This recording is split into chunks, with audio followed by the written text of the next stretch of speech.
मैं मानता हूँ साथियों कि आज जो है सबसे ज़्यादा कीमती है समय। आदमी की तृष्णाएं बढ़ती चली जा रही हैं। वो अपनी तृष्णाओं को पूरा करने के लिए भाग रहा है, इसलिए उसके पास समय ही नहीं है, ना किताब खरीदने का, ना किताब पढ़ने का। इसलिए वो सुनी सुनाई बातों पर विश्वास करता है। इसलिए आज भी इस विज्ञान के युग में वीडियो का युग आ गया है। हजारों वीडियो रोज बनती हैं, यूट्यूब पर चढ़ती हैं, लोग देखते हैं। इसलिए मैंने भी ये सहारा लिया कि वीडियो के द्वारा मैं आप तक ये सब बातें पहुंचाऊंगा। नई बात, सच्ची बात, कड़वी बात। भाग 3। ऐसे लोग जो विश्वास रखते हैं कि केवल बुद्ध के दर्शन का स्वीकार ही हिंदुओं को बचा सकता है, स्वयं बहुत भारी निराशा के शिकार हुए दिखाई देते हैं, क्योंकि उन्हें भारत में बुद्ध धर्म की वापसी तथा उसके पुनरुज्जीवन के कोई चिन्ह दिखाई नहीं देते। मैं इस निराशावाद में शामिल नहीं हूं। ये कह रहे हैं बाबा साहब अम्बेडकर। आज के हिंदू अपने धर्म के प्रति जिस प्रकार की भावना रखते हैं, उससे वे 2 वर्गों में बढ़ जाते हैं। एक वर्ग वह है जो मानता है कि हिंदू धर्म सहित सभी धर्म सच्चे हैं, और उनके इस नारे में अंध धर्मों के नेता भी शामिल दिखाई देते हैं। सभी धर्म सच्चे हैं, इससे अधिक झूठा सिद्धांत नहीं हो सकता। जिन हिंदुओं ने इसको उठाया है, वे अन्य धर्मों के अनुयायियों की सहायता करते हैं। हिंदुओं का दूसरा एक वर्ग है जो जान चुका है कि उनके धर्म में कुछ कमी जरूर है, जिनका दृष्टिकोण समझने लायक है।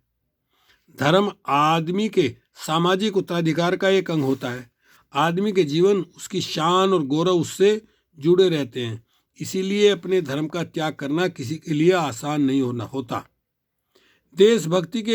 देशभक्ति भी बीच में आ जाती है। दुरुस्त या गलत मेरा देश है, दुरुस्त या गलत मेरा धर्म है, ऐसी भावना होती है। हिंदू अपने धर्म का त्याग करने के बजाय किसी तरह बच निकलने का उपाय खोजते हैं।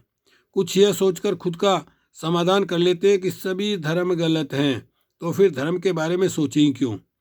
देशभक्ति का इसी प्रकार का भाव उन्हें खुलेआम बौद्ध धर्म का स्वीकार करने से रोकता है।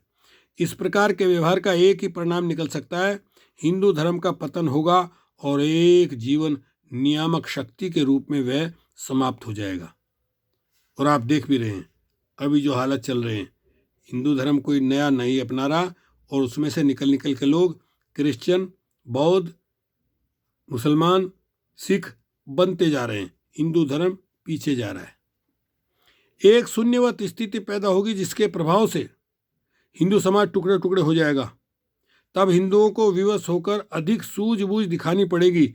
जब वे सूझबूझ से काम लेने की सोचेंगे, तब सिवाय बुद्ध धर्म के और किसी और नहीं जा सकेंगे। आशा की केवल यही एकमात्र किरण नहीं है, कई अन्य दिशाओं में भी उम्मीद झलकती है।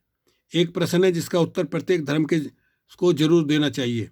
शोषितों और पैरों तले कुचलों के लिए किस तरह की मानसिक और नैतिक राहत पहुंचाता है? यदि वह ऐसा नहीं कर सकता है तो उसका अंत ही होगा।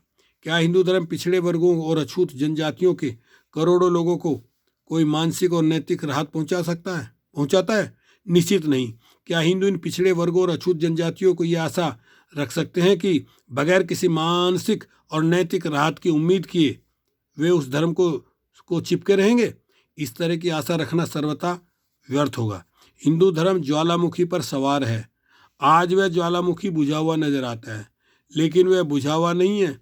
एक बार यह करोड़ों का शक्तिशाली समूह अपने पतन के बारे में सचेत हो जाएगा और यह समझ जाएगा कि अधिकतर हिंदू धर्म के सामाजिक दर्शन के कारण ही ऐसा हुआ है, तब यह ज्वालामुखी फिर से फट पड़ेगा। रोमन साम्राज्य में फैले मूर्ति पूजन को ईसाई धर्म द्वारा बाहर फेंक दिए जाने की बात यहाँ याद आती है।